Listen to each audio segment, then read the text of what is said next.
Hello guys. तो कल जैसा कि हम लोगों ने स्ट्रक्चर ऑफ मेगा स्पोरेंजियम या फिर ओव्यूल हमने पढ़ा था, उसमें हमने बताया था किस तरीके से ओव्यूल के स्ट्रक्चर में आपके पास एक माइक्रोपाइलर एंड था। ठीक है, एक हमने पढ़ा था कि यहाँ पे जो एक ओपनिंग थी, ठीक है, जो कि जहाँ पे फ्यूज़ नहीं कर रही थी न्यूक्लियस कोई इंटेग्यूमेंट्स, वो हमने बोली माइक्रोपाइल, और ये एंड को क्या बोल दिया, माइक्रोपाइलर एंड।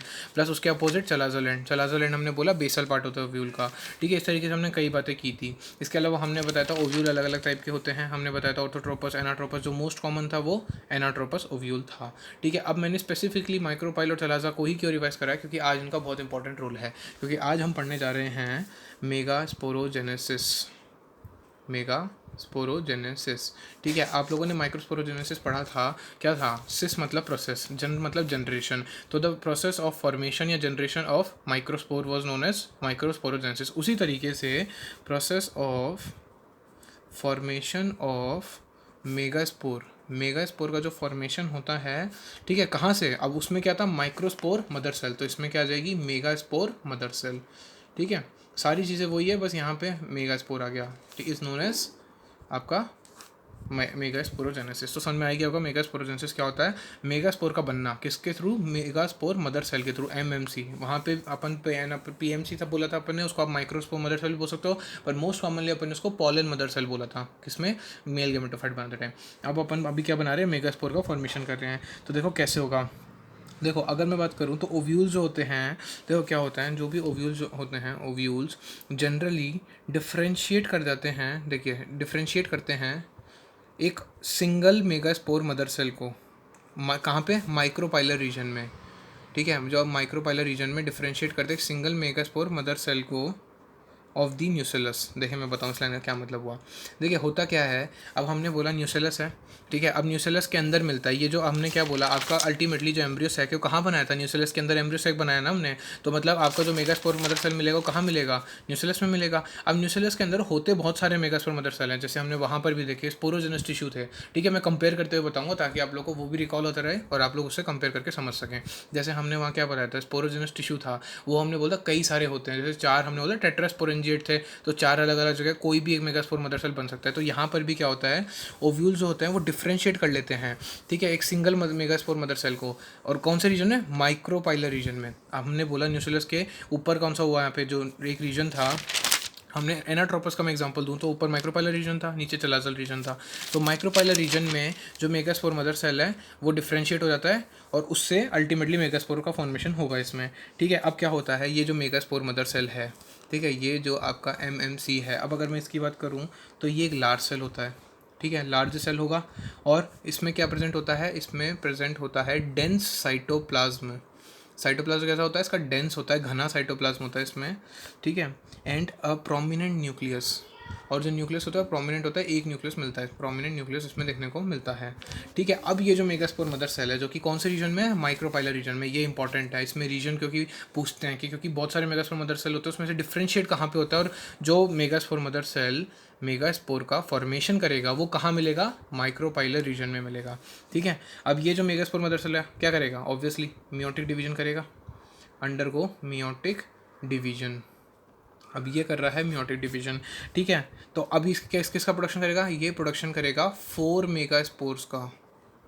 ठीक है, 4 मेगा स्पोर्स का, जिसको अपन क्या बोलते हैं? टेट्राड हमने बोला था। ठीक है, उससे पहले ये किस तरीके से करेगा? पहले दो बनते हैं, मियोसिस आप लोग पढ़ के आ चुके हैं। तो मियोसिस में क्या होता है? मियोसिस 1 में क्या होता है? दो बनते हैं, डायड ऑफ सेल्स। आप लोगों ने स्पेसिफिकली वर्ड पढ़ा होगा एनसीईआरटी में, डायड ऑफ सेल्स बनता है। उसके बाद टेट्राड, तो ये टेट्राड बनेगा। हमने वहाँ क्या पढ़ा था? माइक्रोस्पोर में भी यही था, वहाँ पर भी क्या बना था? टेट्राड। तो अभी आप देख रहे होंगे कि एक तरीके से सेम है प्रोसीजर, वो वैसे ही मियोसिस हो रहा है, वैसे टेट्राड बन रहा है। अब इसमें अलग क्या है और कॉम्प्लेक्स क्या है? जैसे मैंने कल ही बोला था कि ये बहुत कॉम्प्लेक्स बनता है जो एम्ब्रियो सैक है वो, क्योंकि यहाँ पे फर्टिलाइजेशन होना होता है, इसलिए ये थोड़ा कॉम्प्लेक्स होता है।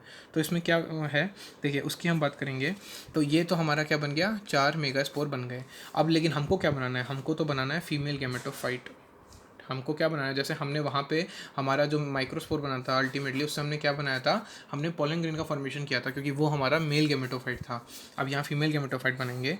तो देखिए जो मेजॉरिटी ऑफ फ्लावरिंग प्लांट्स होते हैं, जो मेजॉरिटी ऑफ फ्लावरिंग प्लांट्स होते हैं उनमें क्या होता है? एक megaspore, one of the megaspore functional होता है, बाकी सारे नॉन फंक्शनल होते हैं। उसमें भी वही तीन जो है वो हट गए थे। ठीक है, एक यहाँ पे मेगास्पोर जो होता है वो फंक्शनल होता है, बाकी तीन का कोई रोल नहीं होता, वो तीनों एलिमिनेट हो जाते हैं। ठीक है, डीजेनरेट हो जाते हैं, while the other three degenerate, ठीक है, आया समझ में। यहाँ पे दूसरे 3 जो हैं वो डीजनरेट कर जाते हैं। जैसे देखिए मैं अगर आप लोगों को दिखाऊं तो हमने यहाँ पे पढ़ा था, देखिए माइक्रोस्पोरेजेनेसिस हमने पढ़ा था, बिल्कुल हमने बोला माइक्रोस्पोर बना, टेट्राड बना, फिर उसके बाद अल्टीमेटली वो एक दूसरे से डिसोसिएट हो गए थे। यहाँ पे डिसोसिएट हो गए थे सब एक दूसरे से, ठीक है, और पॉलिन ग्रेन्स में डेवलप हो गए थे, अलग अलग हो गए थे। यहाँ पे मैं क्या बोल रहा हूँ, यहाँ पे हो रहा है डीजनरेट हो रहा है, मतलब 3 का कोई रोल नहीं है, 3 बिल्कुल ख़त्म हो जाएंगे और जो एक है वो आगे बनेगा। तो अब ये जो फंक्शनल आपका है बन रहा है, ये जो फंक्शनल आपका मेगास्पोर है, ये किस एंड में मिलेगा भाई। मैं बात करूँ जैसे ये मैं एक रफ डायग्राम बनाऊँ, ठीक है, मैं बोल रहा हूँ कि जैसे मान लीजिए ये है आपका माइक्रोपाइलर एंड, ये है चलेजल एंड, ठीक है, ये 1 सेल, ठीक है, ये 2 सेल, ये 3 सेल और ये 4 सेल। अब 4 में से मैं बोल रहा हूँ 4 मेगा, ये चारों के चारों क्या हैं, मेगा स्पोर्स हैं। इन 4 में से 3 नॉन फंक्शनल डीजनरेट कर देते हैं, एक फंक्शनल बचता है, वो एक किस एंड बचेगा, मेजॉरिटी ऑफ द केसेस में वो बनता है चेलेजल एंड में, ठीक है। मेजॉरिटी में ये जो आपका फंक्शनल मेगा स्पोर होता है ये होता है कहाँ पे, चलाजल एंड पे। ये याद रखिएगा, मैं मेजॉरिटी बोल रहा हूँ, ये 100% नहीं है, एक्सेप्शंस बहुत होते हैं और कई आपके मिल जाएंगे, ठीक है। तो ये मेजॉरिटी में चलाजल एंड पे फंक्शनल बचता है, ठीक है, ये हो गई एक बात। अब अगर इसके बाद मैं बात करूँ तो ये जो फंक्शनल मेगास्पोर है आपका, इसके अंदर, ठीक है, ये किस में डेवलप होगा, it develops into female gametophyte. ये किस में डेवलप हो रहा है, फीमेल गैमेटोफाइट में ये डेवलप हो रहा है, जिसको हमने दूसरा नाम क्या दिया रखा है, एम्ब्रियो सैक बोलते हैं हम जिसको हम, ठीक है। एम्ब्रियो सैक में ये डेवलप होता है कौन, ये जो आपका फंक्शनल मेगास्पोर होता है, ठीक है। अब तो इस प्रोसेस को क्या बोलेंगे, अगर मैं बात करूँ तो देखिए ये जो प्रोसेस होता है, ये जो मेथड होता है, this method of embryo sac formation, ठीक है, जो एम्ब्रियो सैक का जो फॉर्मेशन कर रहे हैं उसका जो ये मेथड है ना, किसके through, from a single megaspore. भाई मैंने क्या बोल दिया, मेजॉरिटी में क्या होता है, 3 डीजनरेट कर जाते हैं और एक बचता है, लेकिन ऐसा ज़रूरी नहीं है कि सब में एक ही बचे हैं, हो सकता है बहुत से के अंदर बहुत सारे बच जाएं, जैसे चारों बच जाएं, किसी में 2 भी बच सकते हैं, किसी में 3 भी बच सकते हैं, तो ये सब डिपेंड करता है। पर मेजॉरिटी में ये जो मेथड है जिसमें एम्ब्रियो सैक बनता है एक ही मेगास्पोर से, इसको बोलते हैं, क्योंकि एक है इसलिए मोनो, और स्पोर है, स्पोर से बन रहा है, मोनोस्पोरिक डेवलपमेंट, ठीक है। ये जो मेथड है बनने का, this is known as monosporic development, एक स्पोर से डेवलपमेंट होना, किसका, फीमेल गैमेटोफाइट का। जो आपकी फीमेल गैमेटोफाइट बन रही है वो एक ही स्पोर से बन रही है, तो इसलिए बोलते हैं मोनोस्पोरिक। अगर 2 स्पोर से बनेगी तो बाइस्पोरिक, ठीक है। तो आप समझ सकते हैं, इस तरीके से आप नेमिंग कर सकते हैं। अब इस मोनोस्पोरिक डेवलपमेंट ये जो हो रहा है, इसका मैं एक एग्जांपल जो कि पूछ लेते हैं, पॉलीगोनम। कल भी हमने पॉलीगोनम की बात की थी, आप लोगों को याद हो, ऑर्थोट्रोपस में। वो बहुत कॉमन नहीं था क्योंकि एनाट्रोपस अपन ने बोलते सबसे कॉमन है, लेकिन पॉलीगोनम जो है वो ऑर्थोट्रोपस में हमने देखा था, ठीक है। तो ये याद रखिएगा। और पॉलीगोनस अगर बोल दे तो पॉलीगोनम में ऑर्थोट्रोपस तो ओव्यूल होता है और मोनोस्पोरिक डेवलपमेंट होता है, ठीक है, ये इंपॉर्टेंट है, तो ये याद रखने वाली चीज़ है।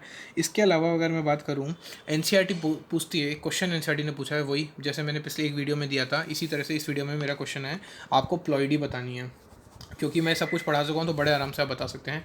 न्यूसेलस की, ठीक है, न्यूसेलस की बतानी है, मेगास्पोर मदर सेल की बतानी है, जो आपका फंक्शनल मेगास्पोर बना उसकी बतानी है, और अल्टीमेटली उससे जो फीमेल गैमेटोफाइट बन रहा है या एम्ब्रियो सैक जो बन रहा है, फीमेल गैमेटोफाइट या फिर जो मैं एम्ब्रियो सैक बोल सकता हूँ उसको, ठीक है, इसकी इन चारों की प्लॉइडी आपको बतानी है, ठीक है। मुझे ये आप लोगों का होमवर्क हो गया, ठीक है। अब मैं बात करूँगा कि ये एम्ब्रियो सैक, मैंने ये तो बोल दिया कि बन जाता है, पर कैसे बन जाता है उसको हम थोड़ा डिटेल में पढ़ेंगे, है ना। तो एम्ब्रियो सैक फॉर्मेशन पढ़ने जा रहे हैं अब हम डिटेल में, बहुत इंपॉर्टेंट है ये, बहुत कॉमन क्वेश्चन है, बोर्ड्स में भी बहुत कॉमन क्वेश्चन पूछा जाता है। प्लस आप अगर कॉम्पिटेटिव एग्जाम्स की बात करें तो उसमें भी बहुत आराम से इसमें से एक क्वेश्चन आता ही आता है नॉर्मली। इस चैप्टर से अगर क्वेश्चन आता है तो एग्जामिनर्स का फेवरेट पार्ट है ये पर्टिकुलर, ठीक है।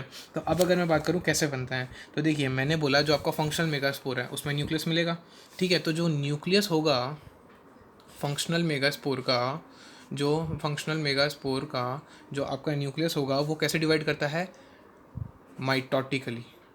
अब ये आपको पता ही है माइटोटिकली क्यों डिवाइड करेगा, क्योंकि इसकी प्लॉइडी एन है। अब ये तो मैंने ही बता दिया एक का आंसर, तो ये ऑलरेडी मैं सारे बता चुका हूँ वैसे तो फंक्शनल मेगास्पोर है वो कैसे डिवाइड कर रहा है, यहाँ पे माइटोटिकली डिवाइड कर रहा है, किसका, उसका न्यूक्लियस डिवाइड कर रहा है, इंपॉर्टेंट ये है, ठीक है। और क्या बन जाएगा, 2 न्यूक्लिया बनाता है, इट फॉर्म्स 2 न्यूक्लिया, ऑब्वियसली आता है माइटोसिस से 2 ही बनते हैं, तो 2 न्यूक्लिया बनेगा, जो कि opposite, which moves to opposite poles, ठीक है, अपोजिट पोल्स में चले जाएंगे। और क्या बन जाएगा, फॉर्मिंग 2 न्यूक्लिएट एम्ब्रियो सैक। अब देखिए क्या मतलब हुआ, मैं बोल रहा हूँ आपका अभी एम्ब्रियो सेक की स्टार्टिंग चल रही है बनना, ठीक है। आपके पास क्या है, फंक्शनल मेगास्पोर आ गया, वो माइटोटिकली डिवाइड कर गया, उससे 2 न्यूक्लिया, उसका जो न्यूक्लिया है फंक्शनल मेगास्पोर का वो माइटोटिकली डिवाइड करा, 2 न्यूक्लिया बना दिए। और इसका मतलब एम्ब्रियो सेक में कितने न्यूक्लियस हो गए, 2। तो इसको क्या बोल सकता हूँ, 2 न्यूक्लिएटेड एम्ब्रियो सेक बोल देंगे, दोनों अपोजिट पोल्स में। जैसे एक तो ये आ गया, एक न्यूक्लिया इधर आ गया, एक न्यूक्लिया इधर आ गया, एक माइक्रोपाइलर एंड पे, एक चलाजल एंड पे, ठीक है। अब इसके बाद अगर मैं बोलूँ तो इसके बाद और सीक्वेंशियल माइटोटिक डिवीजन होते रहते हैं, ठीक है। फिर आता है क्या, टू मोर सीक्वेंशियल डिविजन्स, ठीक है। सीक्वेंशियल माइटोटिक, अगेन माइटोटिक ही होगा, 2 मोर सीक्वेंशियल माइटोटिक डिविजन्स होते हैं, रिजल्ट्स इन फॉर्मेशन ऑफ कितने, देखो अभी हमने कितने होते, 2 न्यूक्लिएट थे, अब 2 में और होंगे तो 2 से कितने बनेंगे, 4, 4 न्यूक्लिएटेड स्टेज बनेगी सबसे पहले, ठीक है। अब ये 4 न्यूक्लिएटेड स्टेज में, अब चारों न्यूक्लियस के अंदर अगर फिर से माइटोटिक डिवीजन होंगे तो कितने बनेंगे अल्टीमेटली, एंड 8 न्यूक्लिएटेड स्टेज, तो लास्ट में कितने बन गए, 8 न्यूक्लिएटेड। भाई यही बोलते हैं हम, 1 के 2, 2 के 4 और 4 के 8, ऐसे ही बनता है माइटोसिस के अंदर। तो ये 4 न्यूक्लिएटेड स्टेज और फाइनली कैसी बन जाएगी, 8 न्यूक्लिएटेड स्टेज। अब इसमें मैं एक बात बहुत क्लियर करना चाहूँगा कि यहाँ पे जो आपके माइटोटिक डिविजन्स हो रहे हैं, ये जो आपके माइटोटिक डिविजन्स हो रहे हैं, ये कैसे होते हैं, फ्री न्यूक्लियर होते हैं। अब ये फ्री न्यूक्लियर क्या चीज़ है, देखिए मैंने आप लोगों को स्पेसिफिकली स्टार्टिंग में क्लियर कर दिया था कि यहाँ पे न्यूक्लियस का माइटोसिस हो रहा है, सिर्फ और सिर्फ न्यूक्लियर का। हम क्या करते हैं, कोई भी सेल डिवाइड करता है तो हम क्या बोलते हैं, देखिए हम ये बोलते हैं कि देखिए ये अमीबा था, ये सिंगल सेल था, उसके बाद हमने क्या बोला, यहाँ पे 2 न्यूक्लियस हो जाते हैं, न्यूक्लियस डिवाइड कर गए सबसे पहले, ठीक है ना। उसके बाद क्या होता है, अल्टीमेटली यहाँ पे ऑर्गेनेल्स वगैरह अलग हो जाती है सारा। उसके बाद हम क्या बोलते थे, हम ये बोलते थे ये अल्टीमेटली 2 सेल में डिवाइड हो गया, वॉल का डेवलपमेंट हो गया बीच में, यही हम बोलते थे। ये तो नॉर्मल डिवीजन होता है। फ्री न्यूक्लियर डिवीजन का मतलब ये होता है कि यहाँ पे जो न्यूक्लियस का डिवीजन होने के बाद, जो हमने यहाँ पे न्यूक्लियस का डिवीजन किया, nuclear division are not followed immediately by wall formation, followed immediately by wall formation. क्या मतलब हुआ, देखिए मैं ये बोल रहा हूँ कि मान लीजिए अगर यहाँ पे एक बार न्यूक्लियस डिवाइड होने के बाद ये प्रोसेस नहीं हो पा, ये तुरंत नहीं हुआ, मतलब तुरंत वॉल नहीं बनी, तो एक सेल में 2 न्यूक्लियस मिल गए ना आपको, तो ये 2 न्यूक्लिएटेड स्टेज वाला स्टेज हो गया। उसी तरीके से यहाँ पे ऐसा होता है कि यहाँ पे इनके आसपास ऐसा, अगर ये क्योंकि वॉल डेवलप हो जाएगी, मतलब प्रॉपर एक सेल बन जाएगा ना, कि एक सेल में क्या होता है, न्यूक्लियस होता है, ऑर्गेनेल्स वगैरह देखने को मिल जाती है, साइटोप्लाज्म होता है, और अल्टीमेटली एक वॉल होती है, प्लाज्मा मेम्ब्रेन बोल दो, सेल वॉल बोल दो, जो कि कवर करके रखती है उसको, ठीक है। अल्टीमेटली यही होता है एक सेल। तो अगर मैंने वॉल का फॉर्मेशन नहीं हुआ, सिर्फ न्यूक्लियस का हो रहा है, तो इसको हम बोलते हैं फ्री न्यूक्लियर डिवीजन, कि सिर्फ और सिर्फ न्यूक्लियस का डिवीजन हो रहा है, और जो वॉल का फॉर्मेशन हो रहा है वो इमीडिएटली नहीं हो रहा, वो बाद में। अब ये क्यों हमने ऐसा किया वो अभी हम आगे पढ़ेंगे कि ऐसा क्यों करने की जरूरत पड़ी। तो देखिए ये आपको समझ में आ गया। अब मैं बोल रहा हूँ 8 न्यूक्लिएटेड स्टेज आ गई, तो इसके बाद तो आफ्टर 8 न्यूक्लिएटेड स्टेज होने के बाद क्या होता है, सेल वॉल अब उसके बाद डेवलप होने लगता है, सारे डिवीजन हो गए, उसके बाद सेल वॉल जो है वो डेवलप होने लगती है उनके चारों तरफ, ठीक है। And leads to formation of typical, जो आपका जो फीमेल गेमेटोफाइट जो बोलते हैं ना, टिपिकल फीमेल गेमेटोफाइट, उसका फॉर्मेशन हो जाता है, ठीक है। मैंने क्या बोला, सारे डिवीजन एक बार हो गए, उसके बाद यहाँ पे सेल वॉल का फॉर्मेशन होता है। तो अब इससे फ़र्क क्या पड़ा, अब देखिए इससे फ़र्क ये पड़ा कि 8 न्यूक्लियस थे, 8 में से जो 6 न्यूक्लियस हैं, 6 आउट ऑफ 8 न्यूक्लियाई जो हैं वो कैसे, वो सराउंड हो जाते हैं by cell wall, are surrounded by cell wall, and ultimately किस में ऑर्गेनाइज हो जाते हैं, सेल में। जैसा कि मैंने बताया कि अब वॉल से अराउंड है ना, सराउंड हो जाते हैं और फिर अल्टीमेटली पूरे सेल में डेवलप हो जाते हैं। 6 में, 8 में से सिर्फ 6, अब 2 क्या हुए, तो जो रिमेनिंग 2 न्यूक्लियाई हैं, जो आपके 2 न्यूक्लियाई हैं, उनको हम क्या बोलते हैं, उनको बोलते हैं पोलर न्यूक्लियाई बोला जाता है। उनको स्पेसिफिकली नाम क्या दे रहे हैं हम, पोलर न्यूक्लियाई बोल रहे हैं उन 2 न्यूक्लियस को, ठीक है। वो कहाँ पे सिचुएटेड होते हैं, दीज आर सिचुएटेड बिलो, ये वर्ड बहुत इंपॉर्टेंट है, बिलो एग एपरेटस, ठीक है। ये कहाँ पे प्रेजेंट होते हैं, एग एपरेटस के नीचे प्रेजेंट होते हैं, इन लार्ज सेंट्रल सेल। मतलब मैंने क्या बोला, मैंने ये बोला कि 6 सेल जो हैं, 6 न्यूक्लिया हैं, वो तो अलग अलग 6 सेल में बन गए, 2 न्यूक्लिया बच गए, 2 न्यूक्लिया को क्या बोलते हैं, पोलर न्यूक्लिया बोलते हैं मिला के, ठीक है। अब ये जो होते हैं ये एग एपरेटस के नीचे प्रेजेंट होते हैं। तो एग एपरेटस क्या होता है, इसके बारे में अभी हम बात करेंगे, ठीक है। अब मैं क्या बोल रहा हूँ, ये एग एपरेटस के नीचे प्रेजेंट होते हैं एक सेल के अंदर, इन लार्ज सेंट्रल सेल, ये सेंट्रल सेल में प्रेजेंट होते हैं, एक बड़ा सा सेंट्रल सेल होता है, उसमें ये दोनों न्यूक्लियस प्रेजेंट है। मतलब इन दोनों के अंदर अलग अलग डिवेना सेल वॉल नहीं बनी, एक ही सेल वॉल बनी और उन पर दोनों आ गए, समझ में आया। इसलिए हमने यहाँ पे फ्री न्यूक्लियर डिवीजन किया, ठीक है। अभी पूरा हम और समझेंगे, आपको और क्लियर होने लगेगी चीज़ें, ठीक है। अब इसको हम क्या बोल सकते हैं, फिर अल्टीमेटली अब क्या होता है एम्ब्रियो सैक के अंदर, अब ये यहाँ पूरा सेल बने, अब इनका कैरेक्टरिस्टिक डिस्ट्रीब्यूशन होता है, कैरेक्टरिस्टिक डिस्ट्रीब्यूशन। भाई हमने सेल्स बना दिए, 6 सेल ऐसे बन गए हमारे और एक हमारा सेंट्रल बन गया, अब इनको डिस्ट्रीब्यूट कैसे हैं, तो कैरेक्टरिस्टिक डिस्ट्रीब्यूशन कैसे होता है, तो देखिए मैं बताऊँ। 3 सेल्स तो ग्रुप टुगेदर, 3 सेल्स एक साथ कहाँ पे जाते हैं, माइक्रोपाइलर एंड पे, ठीक है। 3 सेल्स का ग्रुप जो आएगा वो जाएगा माइक्रोपाइल के एंड पे, ठीक है। इसको क्या बोलते हैं, इसको हम बोलते हैं क्या, हमारा एग एपरेटस। तो माइक्रोपाइल पे क्या मिलेगा आपको, ये बहुत इंपॉर्टेंट है, एक एक लाइन जो मैं अभी बोल रहा हूँ वो सारे क्वेश्चंस हैं, एक एक लाइन पे क्वेश्चन बन सकता है। क्या एग एपरेटस कौन से साइड पे मिलता है, माइक्रोपाइलर साइड में। कितने सेल्स होते हैं, 3 सेल्स होते हैं। एग एपरेटस में क्या क्या होता है, एग एपरेटस में मिलते हैं 2 तो सिनर्जिड्स, 2 तो सिनर्जिड्स, ये नाम है सेल्स के, 2 सिनर्जिड्स प्लस एक जो आपका मेन एक्सेल, ये है आपका एक्सेल जो कि फर्टिलाइजेशन करेगा अल्टीमेटली मेल गैमेटोफाइट के साथ, ठीक है। तो ये कहाँ मिल रहा है, एग एपरेटस में मिल रहा है, नाम से पता चल रहा है एग इसमें होगा कहाँ पे, माइक्रोपाइलर एंड पे। अब ये जो सिनर्जिड्स होते हैं ना, सिनर्जिड्स में अगर मैं बोलूँ तो स्पेशल सेलुलर थिकनिंग्स देखने को मिलती है, ठीक है। स्पेशल सेलुलर थिकनिंग मिलती है एक पर्टिकुलर जगह पे, जैसे मान लीजिए एक सेल है तो इसके एक पर्टिकुलर साइड पे एक स्पेशल सेलुलर थिकनिंग्स देखने को मिलेगी, किस साइड पे, जहाँ पे अभी क्योंकि माइक्रोपाइलर एंड पे है तो एट दी माइक्रोपाइलर टिप, अभी मैं डायग्राम बनाऊंगा उससे क्लियर हो जाएगा। माइक्रोपाइलर जो टिप होती है वहाँ पे सेलुलर थिकनिंग्स देखने को मिलेगी सिनर्जिस में, जिसको हम क्या बोलते हैं, उन थिकनिंग्स को हम बोलते हैं filiform apparatus, it is known as filiform apparatus, ठीक है। ये फिलीफॉर्म एपरेटस क्या है, ये इंपॉर्टेंट रोल प्ले करता है, ठीक है। अब मैंने क्या बोला था, देखिए मैं आपको डायग्राम दिखाऊं तो ये देखिए, ये डायग्राम फिर से मैं एक बार बनाने जा रहा हूँ, ठीक है। आप लोगों ने ये बहुत बार देख लिया होगा ये, ठीक है। अब यहाँ पे क्या वाला पोलन ग्रेन आया, पोलन ट्यूब बनी, ठीक है। ये अंदर ओव्यूल है, ठीक है। अब इसके अंदर ये देखिए ऐसे आएगा, तो यहाँ पे कहीं पर फिलीफॉर्म एपरेटस होता है, ये क्या करता है, ये गाइड करता है, प्ले इंपॉर्टेंट रोल इन, देखिए इसका इंपॉर्टेंट रोल क्या है, ये गाइडिंग, ये गाइड करता है पोलन ट्यूब को, जो भी पोलन ट्यूब बनी ना उसको ये गाइड करता है इनटू द सिनर्जिड्स। भाई सिनर्जिड्स के पास में ही तो आपका एग है, तो ये सिनर्जिड्स जो होते हैं इसके अंदर ये जो थिकनिंग होती है फिलीफॉर्म एपरेटस, ये गाइड करती है, इंपॉर्टेंट रोल प्ले करती है, पोलन ट्यूब को गाइड करती है, उसको रास्ता बताती है। क्योंकि जो आपकी पोलन ट्यूब होती है वो आप लोगों ने पढ़ा होगा, वो कीमोट्रॉपिक मूवमेंट शो करती है, आप लोगों ने 11वीं क्लास में पढ़ा होगा कि वो कीमोट्रॉपिक मूवमेंट शो करती है पोलन ट्यूब, तो केमिकल्स के थ्रू। तो ये जो है फिलीफॉर्म एपरेटस वो गाइड करती है, कुछ केमिकल सीक्रेट करती है जिससे पोलन ट्यूब इसके पास आ जाती है, ठीक है ना, सिनर्जिड्स तक। ये आ गया आपका एग एपरेटस, 3 सेल्स हो गए। अब क्या, अब मैं बोलूँ तो 3 सेल्स होते हैं वो कहाँ मिलेंगे, ऑब्वियस सी बात है चलाजल एंड पे। माइक्रोपाइलर एंड हो गया तो अब कौन सा बचा, चलाजल एंड। चलाजल एंड पे जो मिलते हैं उनको बोलते हैं तीनों सेल को एंटीपोडल्स, उनके नाम है सेल्स के एंटीपोडल्स बोलते हैं उनको कंबाइंडली, ठीक है। फिर 2 सेल को क्या बोलते हैं हम, पोलर न्यूक्लियाई, जो कि किस में मिलते हैं, लार्ज सेंट्रल सेल में। क्या मिलते हैं, 2 पोलर न्यूक्लियाई मिलते हैं आपको, 2 पोलर न्यूक्लियाई मिलते हैं लार्ज सेंट्रल सेल में, ठीक है। ये आ गया समझ में आपको।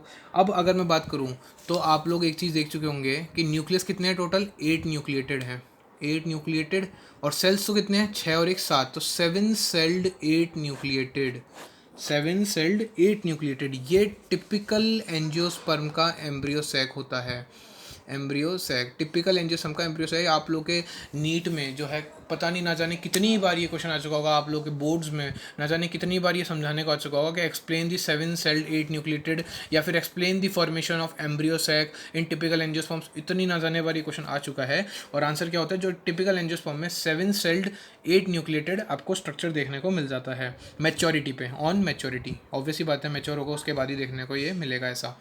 अब ये आप लोगों को समझ में आ गया होगा किस तरीके से 7 सेल्ड और 8 न्यूक्लिएटेड बना। अब मैं आपको डायग्राम में दिखाता हूँ, ठीक है।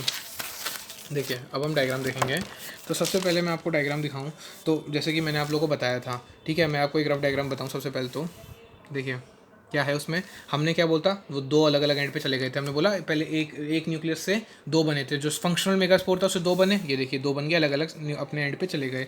उसके बाद देखिए क्या हो रहा है, उसके बाद ऐसा हो रहा है, ये देखिए ये वापस से मैंने सेल बनाया, अब 2 के 4 हो गए, मैंने बोला था, फिर 4 के 8 हुए थे, ठीक है। तो यहाँ पे 4 इधर और 4 इधर, अब इनको अपन को रीअरेंज करना है। तो अब रीअरेंज कैसे करेंगे, तो मैं फाइनल आपको दिखाता हूँ, देखिए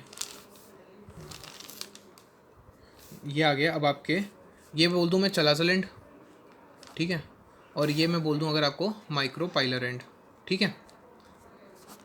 अब इसमें चलाजल एंड पे मैंने क्या बोले, अभी चलाजल एंड पे मैंने 3 सेल्स बताए जो कि कैसे हैं, एंटीपोडल्स हैं, यही बोला मैंने।